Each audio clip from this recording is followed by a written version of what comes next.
Oi, gente! A gente vai começar agora o tema 4 de microbiologia. A gente vai tratar nessa aula sobre a genética bacteriana. Vamos entender alguns conceitos importantes, além, junto de estruturas da bactéria, né? A gente vai ver o que essa bactéria tem de material genético. A gente sabe que o nosso DNA, né, o das células eucarióticas, dos eucariotos, né, apresenta uma dupla fita na forma de hélice. Mas será que a genética das bactérias é diferente da nossa? Será que elas não apresentam DNA dupla fita? O que torna uma bactéria resistente a um antibiótico e o que torna a outra bactéria vulnerável a um antibiótico? Será que isso é uma questão genética ou é da espécie da bactéria mesmo? Ok? Será que os genes que fazem apenas o gênero Bacillus e Clostridium esporular é um fator decisivo na sobrevivência e, além disso, é codificado por uma sequência específica? Como é que funciona? Vamos lá. Bom, eu queria fazer essa introdução para vocês. Essa introdução à genética bacteriana, ok? O primeiro tópico fala assim: evolução, alteração do material genético. O que isso quer dizer? Gente, a evolução é resultado da alteração do material genético. E isso não seria diferente para as bactérias. Para a gente ter essas formas resistentes que a gente tem hoje, as superbactérias, embora elas não sejam legais para a saúde, ok? Eu concordo com vocês, mas vocês não podem descartar a hipótese de que isso é uma evolução. As bactérias, assim como os seres humanos, elas buscam a sobrevivência. E elas fazem isso através de alterações do material genético. Quando uma bactéria se torna resistente a um antibiótico ou a qualquer outro meio, de controle de crescimento microbiano, significa que ela desenvolveu alguma forma de resistência. Seja adquirindo um plasmídio, que a gente vai ver que é uma forma de DNA extracromossomal, ou ainda possuindo alguma estrutura, alguma proteína, alguma parede, uma barreira de resistência a essa droga. E isso tudo é fruto da evolução, que é a alteração do material genético. A alteração de material genético está muito ligado com mutação, que nem sempre é uma coisa maléfica. Eu posso ter uma mutação benéfica, sim. E a gente vai ver no conceito logo na frente, que mutação é a alteração da estrutura física e química da molécula de DNA. E não pode significar apenas uma coisa ruim, mas assim um evento de evolução. O DNA bacteriano, ele é uma dupla fita circular altamente enovelado ao redor de um eixo no sentido anti-horário. Isso são características da molécula de DNA das bactérias, diferente do nosso. O nosso DNA também é dupla fita? Sim. Só que o nosso DNA é na forma de dupla hélice. O das bactérias é como vocês conseguem ver na imagem que eu coloquei neste slide. Ele é um DNA circular, ok? Isso é interessante para a bactéria, porque no momento da replicação, a bactéria não tem perda do seu material genético, então não acontece igual nas células dos eucariotos, onde eu tenho que ter a presença da telomerase, porque eu vou perdendo sequência dos meus telômeros, acontece aquele evento de encurtamento dos telômeros. A bactéria não. Como ela se replica por meio de uma dupla fita circular, ela tem um ponto de início e um ponto de fim. Ela circula, ela roda todo esse círculo, replicando o DNA. Isso é uma característica do DNA bacteriano. Ser dupla fita, ser circular e enovelado ao redor de um eixo. A gente não encontra essas bolinhas no citoplasma, A gente encontra ele enovelado. Só que as bactérias não possuem estonas. A gente já discutiu isso numa outra aula. E as estonas são proteínas responsáveis pelo empacotamento, ok? Por tornar, o nosso cromossomo, na forma lá de cromatina, em cromossomo mitótico. Então, como as bactérias não possuem essas proteínas, elas não contam com um grau de compactação igual ao nosso DNA. Outra coisa, quando eu falo para você que o genoma da bactéria está na forma de operons, eu quero que vocês entendam uma coisinha importante. Vitor, o que é operon? Esse conceito de operon vai estar muito ligado com esse aqui de baixo, ó, DNA policistrônico. Vamos entender por quê. Olha só. Gente, um genoma na forma de operon é o seguinte. A bactéria, diferente dos seres eucariotos, né, ela não possui aquele DNA lixo. Não sei se vocês lembram, quando a gente estuda a genética da célula dos eucariotos, a gente fala que existem sequências que são codificantes e sequências que não são codificantes, né? O intron e o exon. Aqui nas bactérias a gente não tem essa distinção. Todo o DNA da bactéria é transcrito e traduzido. E ele é organizado na forma de operons. É como se fossem sequências de genes, ok? Só que esses genes, eles estão juntos, eles estão em conjuntos. Então, por exemplo, eu não consigo fazer a transcrição de apenas um gene na bactéria, mas sim de um conjunto. Então, digamos aqui que eu tenha um operon que vai ser formado pelos genes A, B e C. Isso é um operon. Todo esse operon aqui, ou seja, todo esse conjunto de genes, ele será transcrito. Eu não consigo transcrever o gene A separadamente, o B separadamente e o C separadamente. Então, é como se eu transcrevesse essa sequência mesmo, ABC, chamada de operon. Uma coisa interessante é que na hora de eu conseguir a tradução, que é a produção da proteína, né, da própria proteína, eu vou ter a expressão de proteínas diferentes, porque cada gene vai formar uma proteína. Então, eu vou ter aquele formado pelo gene A, pelo gene B e pelo gene C. Só que eu não consigo fazer distinção justamente porque o genoma está organizado na forma de operon. Uma vez transcrito, o ABC, uma vez traduzido, o ABC. Ou seja, eu transcrevi ABC, eu vou produzir essas proteínas. Então, Vitor, você quer me dizer que esse conjunto de genes vai ser transcrito em conjunto e vai formar proteínas diferentes? Exato. Por isso que a gente fala que as bactérias, ou melhor, uma consequência da presença desses operons é o RNA policistrônico. O primeiro evento da transcrição do material genético é o quê? Eu tenho meu DNA, pego uma sequência, ou pego o meu gene, né, que é o que aconteceria nas células dos eucariotos. Aqui não. Aqui eu vou transcrever uma sequência que não vai ser um gene só, vai ser um operon. Vou lá no meu operon, faço meu RNA mensageiro. Esse RNA mensageiro, na bactéria, é denominado RNA policistrônico, porque ele é um RNA grande. É esse o conceito de RNA policistrônico, ok? É um filamento único de RNA que vai codificar mais de uma proteína. Justamente porque o meu operon já era um conjunto de genes, lembra? A, B e C. E cada um gera uma proteína. A consequência do conjunto de genes ABC, que é um operon, é um RNA grande, um filamento único que vai possuir a informação para a transcrição das enzimas do gene A, do gene B, do gene C, que formava um único operon. Entendido? Genoma na forma de operon, circular, é uma dupla fita, e na hora da transcrição eu formo um RNA policistrônico, que é um filamento único. Tudo bem? E que uma coisa interessante também é que esses operons, eles são controlados por uma região reguladora comum. É como se fosse um gene separado mesmo no eucarioto. Só que a diferença é que na bactéria eles funcionam em conjunto. ABC, ABC, ABC.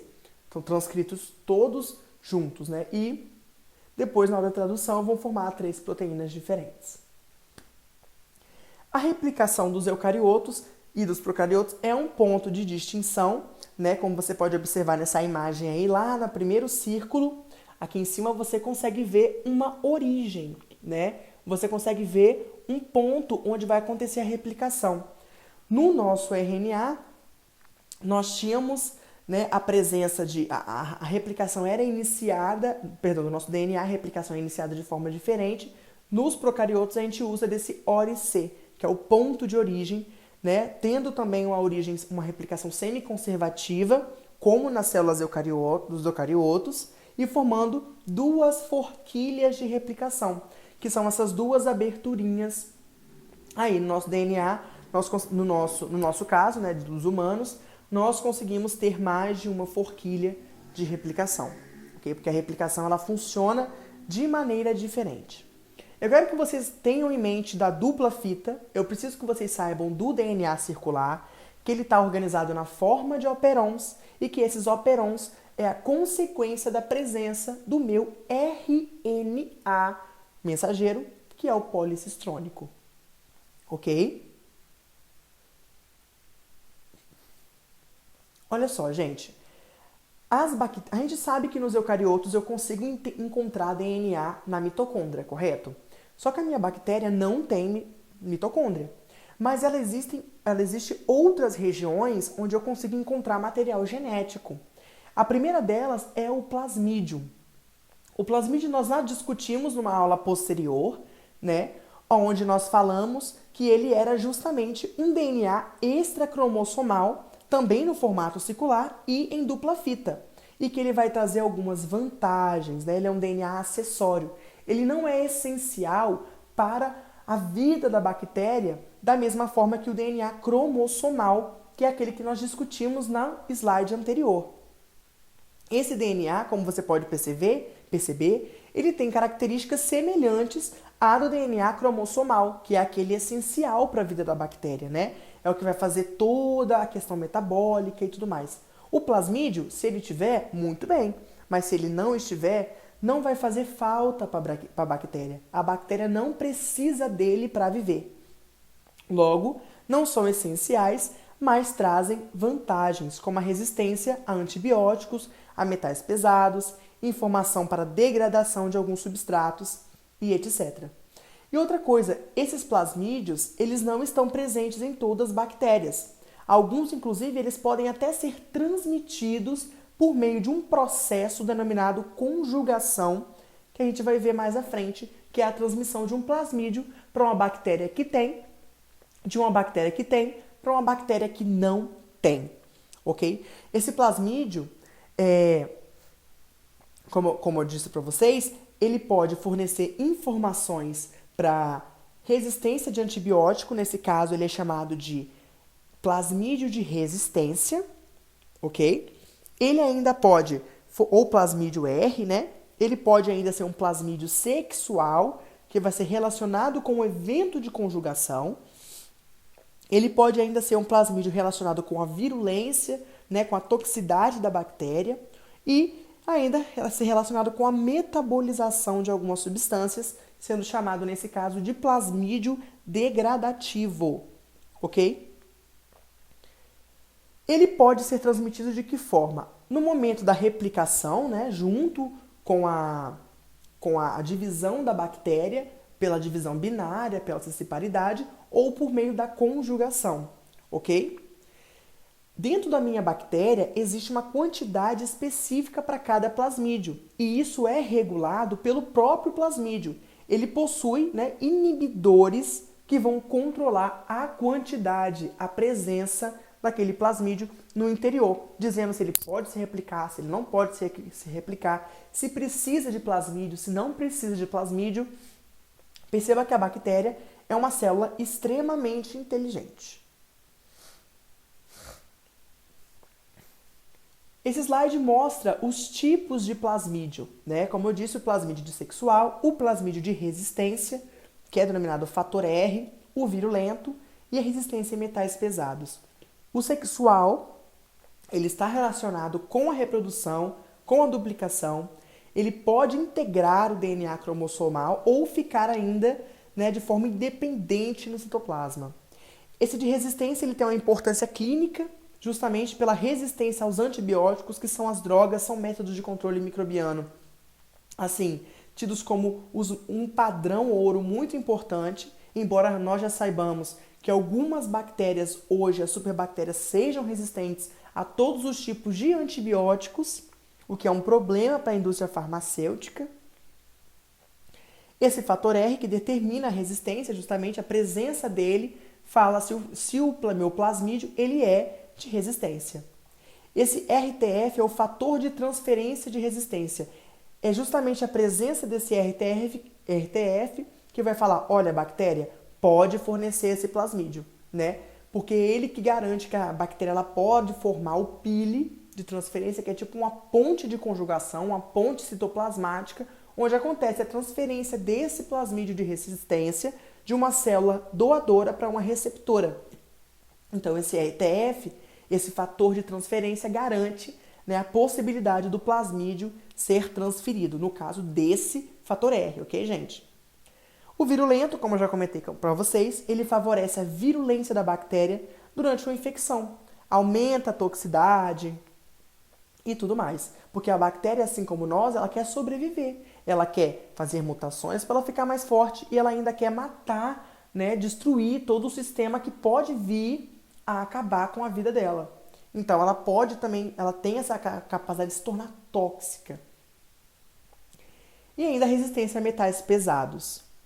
Ok? Essa imagem é muito bonita, mostrando para vocês o que é uma forquilha de replicação, né? Como se eu tivesse essa imagem do primeiro slide aqui, aquela imagem lá, ó, esse primeiro círculo, sendo mostrado de uma forma mais 3D, a presença das duas forquilhas de replicação, como eu já havia comentado com vocês naquele primeiro slide.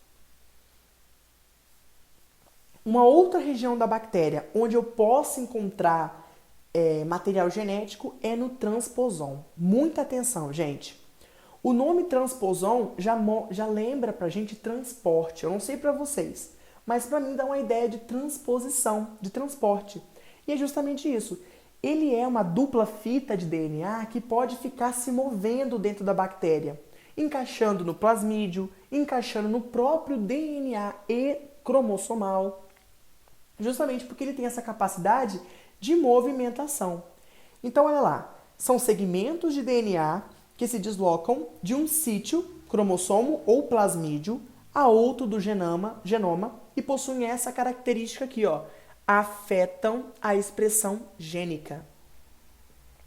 Alguns desses plasmídios, alguns desses transposons, perdão, eles vão poder, inclusive, né, anular a expressão gênica, inclusive fazer isso. É um evento raro? É um evento raro, mas eles podem fazer isso sim, porque eles podem se encaixar em regiões específicas, em regiões estratégicas, e no momento em que a DNA polimerase vai ler, né, esse DNA, aquela sequência de genes, né, aquele operon, ele pode inativar um gene.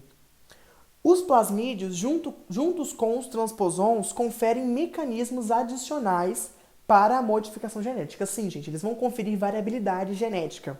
Alguns plasmídios, eles podem conferir alguns transposons, perdão, eles podem conferir à bactéria capacidades extras, ok? Alguma habilidade, assim como os plasmídios. Mas eles podem ou não, né, conter genes que não estão presentes em outras regiões do genoma. Eles não são exclusivos. Os plasmídios já são exclusivos. Alguns genes, né, como de resistência a antibióticos, não estavam presentes no próprio genoma bacteriano. Então, ele é provindo, ele advém de um plasmídio. Como eu disse, eles podem inativar um gene justamente porque eles se ligam a regiões estratégicas do DNA, do próprio plasmídio, ou ainda do cromossomal, e dificultam a leitura pela RNA polimerase. Quando eu tenho um transposon simples, formado por um único gene, eu chamo ele de sequência de inserção, ok? De IS. Eu coloquei um exemplo aí para vocês. A grande característica dos transposons é apresentar essas regiões roxinho claro aí, que eu chamo de sítios de reconhecimento. Cada transposon tem um início e tem um fim. E esse início e esse fim é marcado por essas sequências de reconhecimento, que são formados por regiões invertidas e repetidas. Além disso, essas sequências, elas servem para codificar, ok, uma enzima denominada transposase. Essa enzima é uma enzima de clivagem. O que significa isso, Vitor? Ela vai conseguir quebrar, né, a dupla fita, vai abrir a dupla fita e vai conseguir colocar o meu transposon. Da mesma forma, ela vai poder quebrar e retirar o meu transposon, garantindo esse transporte, essa motilidade por toda a molécula por todo o citoplasma da célula. Entendido, gente? O transposon, Ele pode se encaixar em regiões diferentes da célula, formado por segmentos de gene. É um DNA dupla fita, ok? Ele possui esses sítios de reconhecimento que codificam essas transposases, que são enzimas de clivagem.